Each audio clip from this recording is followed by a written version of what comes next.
کہا تم کھانا تیار کرو، اتنے میں دکان سے سگریٹ لے کے آتا ہوں۔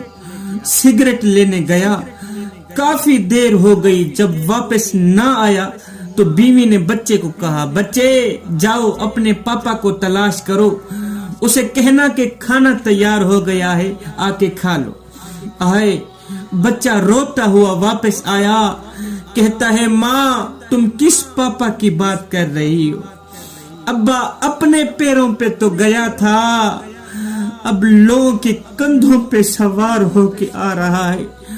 اپنے پیروں پہ تو گیا تھا، اب لوگوں کے کندھوں پہ سوار ہو کے پاپا آ رہا ہے۔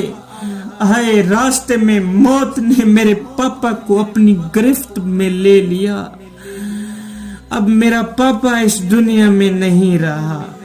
صاحب تو دنیا کا بے شک چودھری ہو، تو دنیا کا بے شک امیر ہو، نمبردار ہو، وکیل ہو، منسٹر ہو، تیری روح نکلنے کے بعد لوگ تجھے اٹھائیں گے، شہر خاموشاں کے ایسے گڑھے میں جا سلائیں گے۔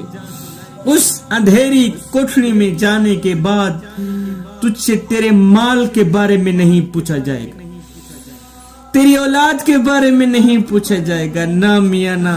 قبر میں تو رب کی پہچان کرائی جائے گی، تجھ سے تیری جوانی کے بارے میں پوچھا جائے گا کہ میاں بتا اپنی قیمتی جوانی کہاں گزار کے آیا ہے تو، اور تیری جوانی کسی چوک پہ تو نہیں گزری، تیری جوانی آوارگی میں تو نہیں گزری، اور اپنی جوانی شرابیں پی کے تو نہیں گزار کے آیا، اپنی قیمتی جوانی کو تو نے گلیوں میں بازاروں میں برباد کر کے تو نہیں آیا۔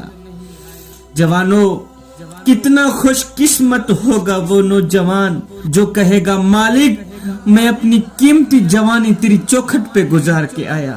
صاحب ایک یہ جہان ہے، ایک وہ جہان ہے، ان دونوں جہانوں کے درمیان فاصلہ ایک سانس کا ہے۔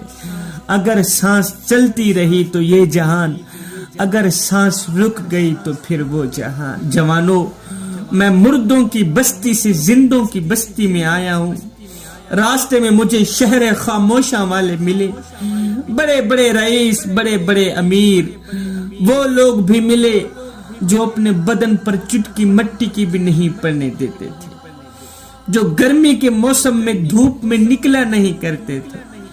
انہوں نے کہا شبیر قمر بخاری ہمارا ایک پیغام تو ہمارے زندہ رشتہ داروں کو دے دینا۔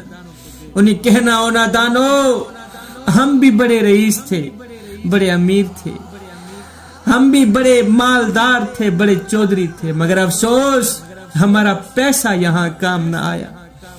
ہم بھی تمہاری طرح مالدار تھے، دولت مند تھے، مگر ہائے ہماری امیری کام نہ آئی، ہمارا مال کام نہ آیا، ہمارا سرمایہ کام نہ آیا، ہماری اولاد کام نہ آئی۔ جس طرح تم غفلت کی زندگی گزار رہے ہو، ہم بھی اسی طرح غفلت کی زندگی گزارا کرتے تھے، مگر ہائے یہ تو قبر میں آ کے پتہ چلا کہ ہم نے تو سمجھا تھا قبر میں مال کام آئے گا، اولاد کام آئے گی، مگر افسوس جب فرشتوں نے غصے میں آ کے کفن کھینچا تو آواز آئی او نادانو یہاں ڈالر کام نہیں آتے، یہاں تو محمد کی غلامی کام آتی ہے۔ گھڑی کی ٹک ٹک کو معمولی نہ سمجھیں صاحب، یہ زندگی کے درخت پر کلہاڑی کا وار ہے۔ صاحب تیری زندگی ایک کتاب ہے، اپنے ہاتھوں سے ایسا کچھ لکھ کے جانا جس کو پڑھتے ہوئے کل قیامت کے دن تجھے شرمساری نہ ہو۔ کسی گھر میں ایک بچہ پیدا ہوا، اسی دن ہی فوت ہو گیا۔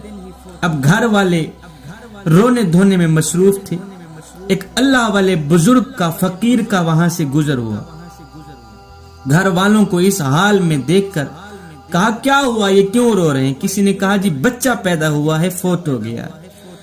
یہ سن کر اس فقیر نے کہا او نادانو، اور بجائے اپنے عزیز کے انجام سے آگاہ ہونے تم الٹا کام کر رہے ہو۔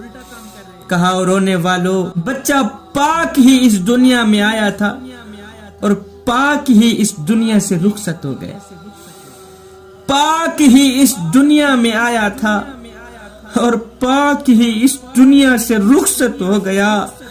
اے رونا تو تمہیں اس بات پر آنا چاہیے کہ جب تم بھی اس دنیا میں آئے تھے تو پاک ہی آئے تھے۔ ہائے پتہ نہیں جب اس دنیا سے جاؤ گے پاک ہو کے جاؤ گے یا ناپاکی کی دلدل میں پھنسے ہوئے جاؤ گے۔